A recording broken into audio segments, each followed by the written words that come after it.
All right. Looks like we are live. What's up, SEC fans, quarterback fans? Welcome to week 2 preview of SEC quarterbacks. Our second week doing this where we preview every SEC quarterback and who they're playing and what they need to do to have success. Then we'll do a recap show as well. But this week's going to be super interesting, super fun, right? We got 3 out-of-conference games that are pretty big games. Obviously, Texas, Michigan. But then we got Arkansas, Oklahoma State, and then, of course, Tennessee, NC State. So it's 3 games where an SEC quarterback is playing an out-of-conference opponent, which is going to be pretty fun to keep up with. And, of course, we got one in-conference game, South Carolina and Kentucky. And so those are going to be the 4 specific game breakdowns we dive through today. And then we're going to hit on every game like we do every week, or every quarterback, and talk about what we want to see from. I think we still have like 5 games where an SEC team is playing an FCS opponent. So, but even those games we are going to hit on. And if you haven't seen the videos we put out this week, we have a film breakdown over what Quinn Ewers needs to do against Michigan. Check that out. We have a film breakdown what Taylen Green needs to do against Oklahoma State. And then we have a film breakdown over what Nico Iamaleava needs to do against NC State. So go ahead and check those out if you like those film kind of QB niche breakdowns, right? So with that said, let's just go ahead and dive right into it. Let's talk Texas and Michigan. Let's talk Quinn Ewers against Michigan and what he needs to do to have success, right? So the overall theme in talking to Texas fans is he going to rise to the occasion? And my answer is, well, he's done it in the past, and so I don't even know if that's the proper theme, right? He's done it in the past against Alabama, maybe the best game that he's ever had playing in maybe the most hostile environment he's played in. Now, I know Washington, he struggled in the playoff game last year, but still, he's shown the ability to rise to the occasion. OU 2 years ago, even OU last year, started off slow, started with some picks, but bounced back, right? So before we talk more about Quinn and what we want to see him do, let's talk about Michigan's defense. Because even though Michigan's offense is probably looking pretty suspect as of right now, I think their defense is still going to be pretty good. Their defense only gave up 10 points to Fresno State. Their defense had a pick 6, right? Their defense got a lot of pressure on Fresno State. Now, I get it. Fresno State is a lot different team than Texas. But still, let's talk about the defense. I think the defense is going to provide a much bigger challenge than Colorado State. And if you're watching, if you want to comment in the comments, please comment below, and we'll answer those comments during the show. And if you're watching after the show, let us know your thoughts in the comments below too. All right, Michigan's defense. What are they going to try to do? I think number one, they're going to try to bait Quinn Ewers. If you watch the game against Fresno State, Mackie Keene's interception, the pick 6, I think the DB just baited him. Now, the receiver probably missed the block, but the DB still baited him. He knew what play was coming. He was 5-6 yards off line of scrimmage, then broke on it, right? So I think Michigan's defense is going to try to bait you to think or to help you think, or try to have you think that you have a throw when it's not really there. So I think they're going to try to bait you and then pressure. Can they get pressure? They blitzed 59% of Mackie Keene, the Fresno State quarterback, last week. They blitzed 59% of all his dropbacks. So are they going to get pressure? Can they get pressure? Right? They're definitely going to try it today. They had 3 sacks, 11 hurries, and a hit last week against Fresno State, right? So what does that say about Quinn Ewers? What are the takeaways and the keys for him to have success? Well, I think number one, it's play within Sark's offense, play within the creativity of Sark's offense. So we didn't see a ton of creativity last week, right? Yeah, we saw some play action, but we saw Quinn get rid of the ball quickly. We saw him throw 7 of his 20 completions were behind line of scrimmage. So we saw the playmakers, we saw the receivers, running backs do all the work, which is great. But I think for them to win this game, I think we're going to have to see more creativity from the offense. We're going to have to see more of Sark's true offense. They didn't need to show anything last week against Colorado State, but they will this week. Number 2, get some big plays off play action. Keene was 5 of 6 last week off play action against Michigan. And Quinn Ewers, the majority of his passes, the majority of his dropbacks last year were off play actions, one of the highest in all of college football, if not the highest. I think Gabriel maybe was higher, right? But we want to get big plays off of play action. Number 3, at the same time, your offense isn't chunking the ball downfield all the time, right? Now you want to push the ball downfield, you want to spread it, but you want to rely on what you know. Get the ball out quick, give it to your playmakers. You can threaten early. I still want to push the ball downfield a little bit, but you want to establish the run game right now. There's a lot more previews and breakdowns to talk about than just the quarterback position, but we're just a quarterback show, so we spend time just on the quarterback, right? But to recap what Quinn needs to do against Michigan and that Michigan defense, rely on what he knows, rely on the offense, get rid of the ball quickly. You still want to push the ball downfield, and probably your success doing it will be off of play action. And then number 3, play within the creativity of Sark's offense. I think confusion pre-snap and even post-snap to get defenders out of position can potentially help Texas bust a big play or 2. Again, super excited for this game. I think Quinn's had a history of playing well against elite teams. And I know Texas is the favorite, and I know Michigan's getting some bad publicity, not bad publicity, just they are dropping in rankings, right, for people, at least on social media. But I wouldn't be too quick to do that. Like, I think Texas is a 7.5-point favorite right now at the Big House. I think it's going to be a pretty close game, largely because of Michigan's defense. So I think it's up to Sark and Quinn to have some creative strategies against that defense. All right, let's go ahead and talk about Nico and NC State. What do you want to see from Nico, and what can NC State's defense show against Nico to slow down Tennessee? And NC State, somewhat similar to Michigan, is going down in people's rankings based off their game against Western Carolina. And I get it. It was like 17-17 or something like that in the second half at one point. Now, NC State ended up winning 38-21. I went back and watched that game. And the score, I shouldn't say the score didn't say everything, but I think as it relates to NC State's defense, I think NC State's defense is still pretty good. Their offense, like Michigan, kind of suspect about. But I think NC State's defense is still pretty good. One of those touchdowns that Western Carolina had was off the interception that Western Carolina ran back inside the 10 or 5. And then they were able to punch it in, right? So there are a few big plays Western Carolina did have, but I still think the defense looked pretty good. So what's NC State's defense going to try to do against Nico? I think that's the biggest question, because against Western Carolina, I think they didn't want to show much, but they maybe ended up having to show more than they wanted to, right? Like, can NC State get pressure on Tennessee like they did against Western Carolina? They had 18 total pressures. Can they do that while keeping the deep ball threat from happening? So they only blitzed 30% of Western Carolina's dropbacks, right? So was this the case because they didn't want to show anything too exotic, or did they have to start showing more later in the game because it was a close game? And when they did blitz, it was strategic. Now, we put out a film breakdown talking about NC State and talking about when they blitzed and showing them on third down, showing some kind of exotic looks and exotic blitzes. So if they show that against Western Carolina, that can be, you can potentially guess they're going to show that against Nico and against Tennessee, right? Western Carolina only had 3 completions where the ball was thrown 10 yards or more downfield. So NC State's defense wasn't necessarily challenged vertically. They had one really big completion, but I think that was more of a coverage break than anything, right? So that's what the defense is going to try to throw at Tennessee. Keep everything in front, maybe disguise some blitzes. But at the end of the day, we don't know if what they showed against Western Carolina will be what they're going to show against Tennessee. So if you're Nico, what do you want to do? I think number one, I think you can utilize your legs, not necessarily running the ball, which if you have some QB design runs, that's great.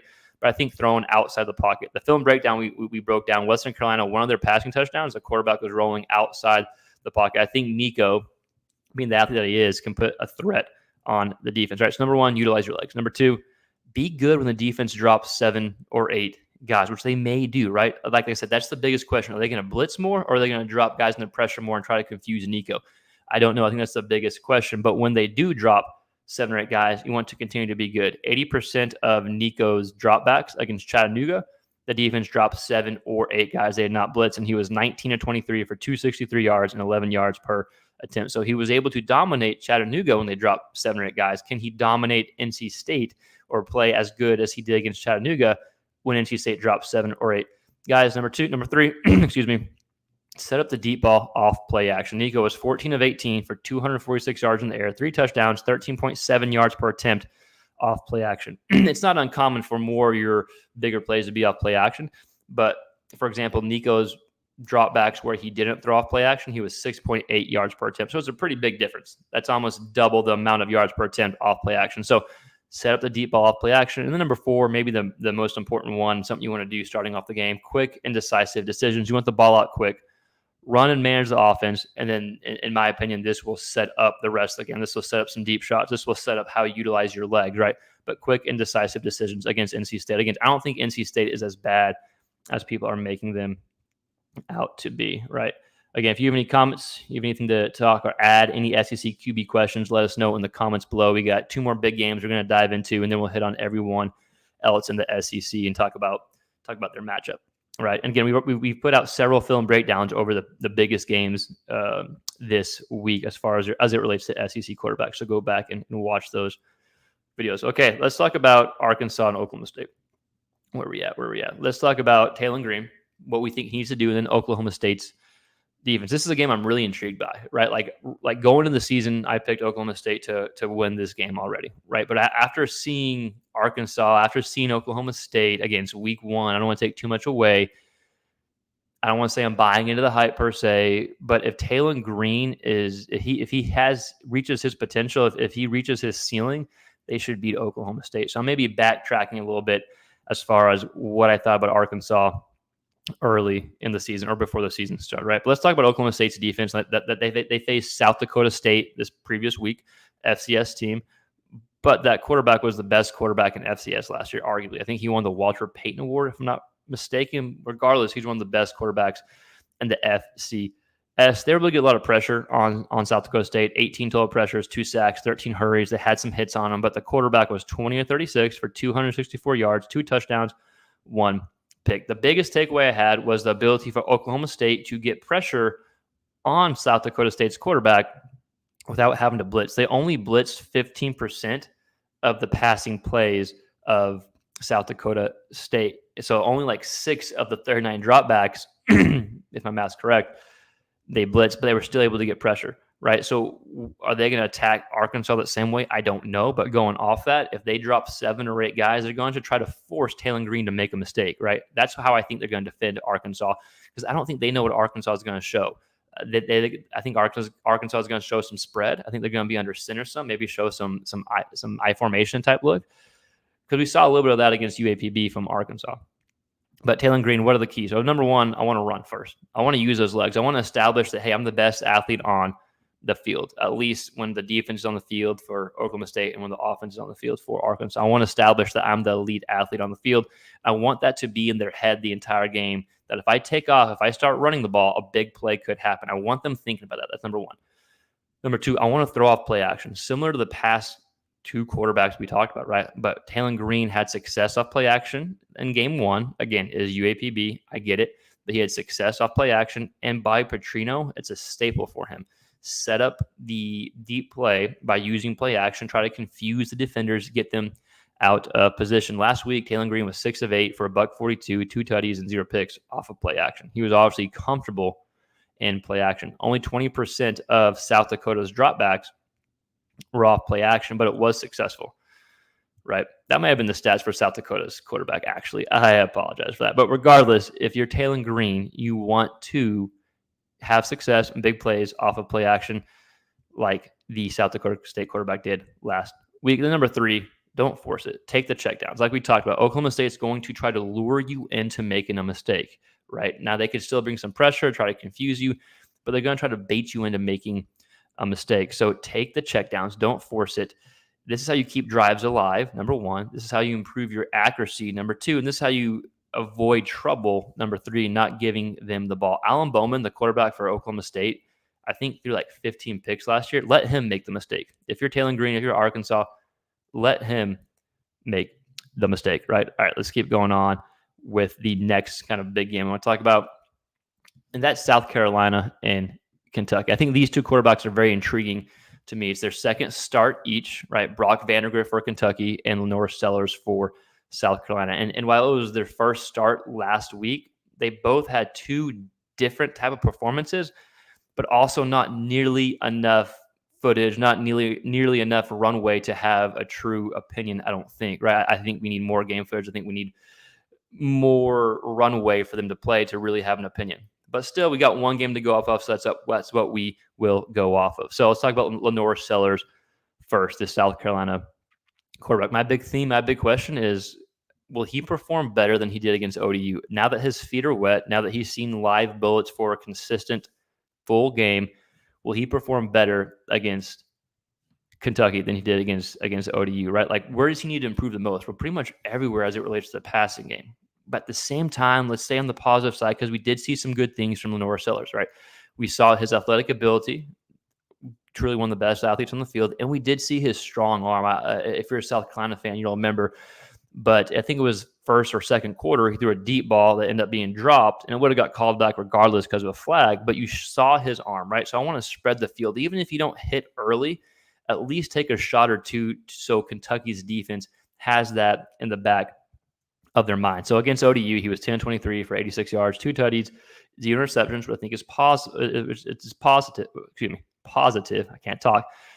He didn't turn the ball over, at least throwing any picks. He had 68 yards on the ground and a touchdown on the ground, right? So how does he improve? How do you, if you're South Carolina, how do you get him comfortable? You got to find some plays that he's comfortable with. And we're not the coaching staff. We're not there in practice. We don't know. But if I had to guess, man, let's just get the ball out quickly. But it's got to be more than screens, in my opinion. I think Kentucky's going to be expecting that. You have to find some type of comfortable throw. So if I'm thinking, if I'm a good athlete, what's comfortable? What's probably getting outside the pocket. It's probably having the option to throw or run, right?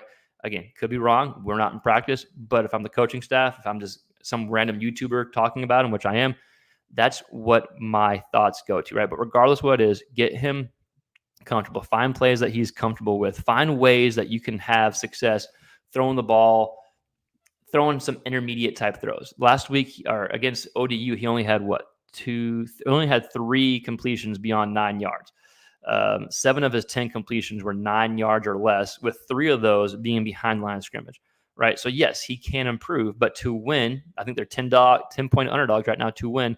Lenore Sellers is going to have to improve in the passing game, have more of a threat. It doesn't have to be deep balls. Now, I'd like to see some deep balls thrown to spread the field, but get comfortable, find some comfortable plays, and hit those short to more intermediate type throws to really threaten the defense, right? And Kentucky's defense, they put up, they gave up 0 points to Southern Miss last week. They only played 3 quarters, I think, because weather made them call the game.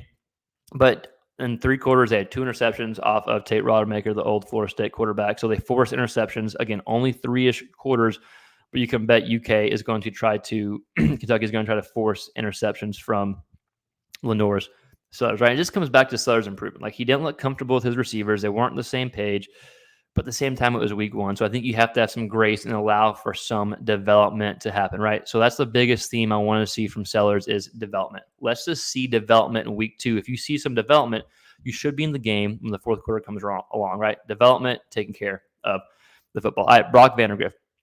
Again, a quarterback in a similar situation as Lenore's Sellers. And again, if you have any thoughts or comments, let us know your thoughts in the comments here in the chat, and we'll try to get to it. But Brock Vandergrift, Kentucky quarterback, I thought he showed enough to have some Kentucky fans, or have Kentucky fans excited. I thought he showed enough to have Kentucky fans thinking that the passing game is going to be improved from last year when they had Devin Leary, right? So the positive takeaways was he showed his legs, he showed his athleticism, not just running the ball, but maneuvering in the pocket, moving the pocket, setting up throws to take some shots downfield. And he settled in nicely after missing some throws, having an interception early, I believe.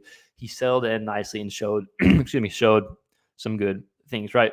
So even with that said, and then they played Southern Miss, who's a better ball club. They're probably a similar ball club to ODU, right? Let's be honest. But still, he had success. But now it's your first full game against the SEC defense, right?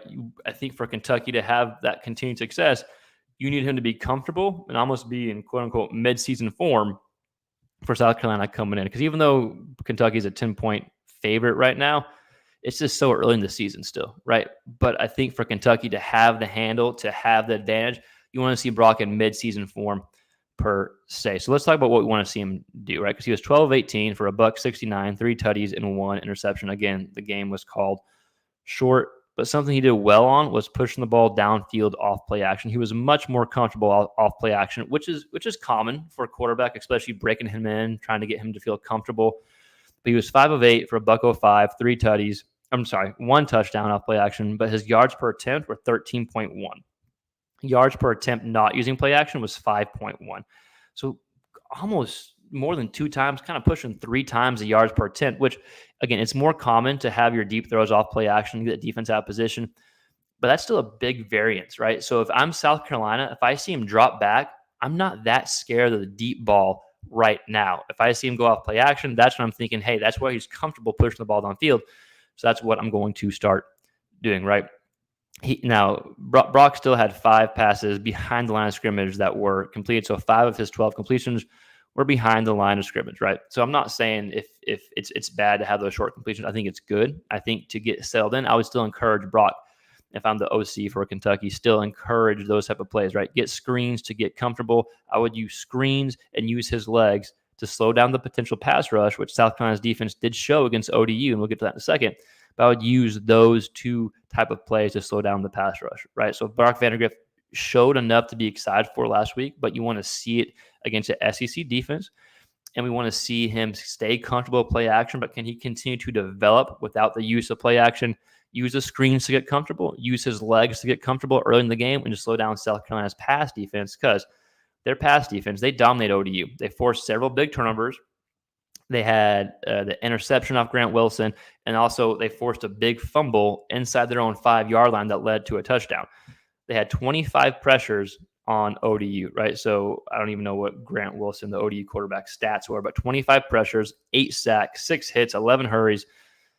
They dominated. At least South Carolina's defense dominated ODU's offense. Now, South Carolina's offense, different story. We get that. We talked about that. But their defense showed a lot of things to be excited about if you're a South Carolina fan. So my question about the defense is the defense really as good as was showed against ODU? Or was it just Grant Wilson and ODU not being great and having these kind of like, what are you doing type plays, right? Probably a little bit of both. But still, if you're South Carolina, you hang your hat on the defense, at least coming into this game, right? So Brock Vandagriff, Lenore Sellers, while they had different games in week 1, I still think both of them are in the same boat as far as development. Let's continue to develop. Even though Sellers did not have a great start by any means, if he develops in week 2, that could really help them, not just in week 2, but the whole season. And if you're a Kentucky fan, Brock Vandagriff, you still want to see development, right? Especially going up against a defense like South Carolina showed in week 1. And so those are the 4 big games, right? Texas, Michigan, Oklahoma State, Arkansas, Tennessee, NC State, and South Carolina against Kentucky, the first SEC game of the year. Right, few other close games that I want to talk about, or actually we're going to hit every game, but 2 other games that aren't maybe big game category, but for their fan base, these are big games, and it's Mississippi State against Arizona State. Right now, they're 6.5-point underdogs. Mississippi State is at Arizona State, if I'm not mistaken. Let's talk about Blake Shapen, because I think Blake Shapen, it was against the FCS opponent, but still he looked good passing. He led the team in running last week, right? So I think it was a good start. It has enough to be excited about. I think both teams, though, we still don't know what to expect. So I think after this week, Blake Shapen, Mississippi State, the offense, I think we'll learn a lot about them from playing Arizona State, right? So again, they could be improved, the 6.5-point underdogs, but we won't know a lot about them until after this game. I think we have a better idea of what they are moving forward. Right, number 2 in this kind of close game category, Auburn and Cal. And right now, Auburn is they start off as 10-point favorites, 10.5-point favorites. Now they're about 13, 13.5, depending where you get it at. And Cal did not look good versus their FCS opponent last week. Now, Auburn and Payton Thorne, they look really good against Alabama A&M, right? But this is their first real test. So can Thorne show some consistency? Now last week, he had a quarter of all his passing touchdowns from last season. He had a quarter of in one game, right? He had 16 touchdowns through the air last year. He had 4 this past week, right? Now, last year, he only had 94 yards passing against Cal, right? So what do you want to see from Thorne? Well, use your wideouts. They've been talked about all offseason. They're supposed to be some of the best in the SEC and supposed to really have a big improvement. So use your wideouts. And you want to see more in the passing game than in his legs. I think Cal knows now that he can use his legs, even though he didn't use his legs a bunch last year against them. But overall, last season, he did. So now you have to beat them with your arm. Now, it was a close game last year. If you're an Auburn fan, you hope they win by 2 touchdowns to feel good about yourself, right? But regardless, as it relates to Payton Thorne, you want to see next step improvements with his arm. All right, so a few more categories we'll hit on real quick. This next one is should win easy, and then the other one is the easy games versus the FCS. But this next opponent this next category, we got 4 games. We got Ole Miss versus Middle Tennessee State. Middle Tennessee State barely beat Tennessee Tech 32-25. If you're Jackson Dart, just stay healthy and do what you did against Furman, right? Get out by the second half sometime. Number 2, Alabama against USF. Similar comparison to Western Kentucky. Now, I like USF's quarterback a lot, Byron Brown. And last year, we know it was a little hairy against USF, but Jalen Miller didn't play that game, right? So what do you want to see this week? Well, I want to see Bama dominate without needing big plays. Just dominate the offense without needing big plays and do what you did against Western Kentucky. Now, I do think USF is going to be a tougher challenge because of their quarterback, but you should still win handily. All right, number 3, Mizzou against Buffalo. Again, that's a step up from Murray State, but still another warm-up game. If I'm Brady Cook, you still want to not have to show much to beat Buffalo. Number 4, Oklahoma against U of H. Jackson Arnold. Look, U of H did not look good. So, and Arnold and OU crushed Temple. U of H is better than Temple, but U of H did not look good against UNLV. They got crushed last week. I think it was 24-7, something like that, against UNLV. So if you're Oklahoma, if you're Jackson Arnold, you want to win without having to show too much. All right, last category, all easy games. Don't blow it if you are one of these SEC teams, but still, what's something you want to see? So A&M, Connor Wigman against McNeese, gain some confidence back. We need a gain. You need to gain some confidence back, feel good about yourself. Number 2, LSU, Nichols. If you're nuts, don't show too much. Get your backups in early, hopefully, against Nichols. Number 3, Georgia against Tennessee Tech. Really no real takeaway here. If I'm Carson Beck, just be healthy. Hopefully you don't have to throw a bunch, and y'all come out and you're in the second half, you're on the bench watching.